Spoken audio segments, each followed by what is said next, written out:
The WNBA All-Star Game made its debut 25 years ago in 1999 at Madison Square Garden. The inaugural matchup featured 23 of the league's top players from each conference, drawing a crowd of 18,000 spectators.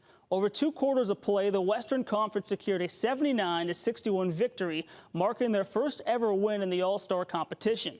Just a year later, Phoenix hosted the second All-Star Game at America West Arena, now known as the Footprint Center, where the Western Conference won again in front of a crowd of 17,000 fans. Tina Thompson went on to be named MVP of the game. Now, 9 years later, in 2009, Nicole Powell became the first and only Arizona-born player to date to participate in the WNBA All-Star Game. Making her debut that year, Powell from Mountain Point High School represented the Sacramento team and scored 21 points. Arizona would host their second All-Star Game in 2014 at U.S. Airways Center. The game featured the only overtime contest in the event's history, with the East defeating the West 125-124 after a thrilling 25-point overtime period. At the 2017 All-Star Game, Sue Bird set the record for most assists in a game with 11, and the West 130-121 win over the East. Just a year later, in 2018, the WNBA changed the format of the All-Star Game for the first time in the event's history.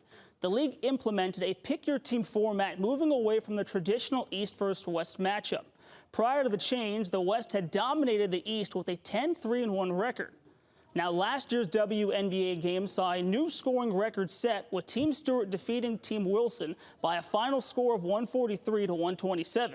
The two teams combined for a total of 270 points, the highest scoring WNBA All-Star Game in history.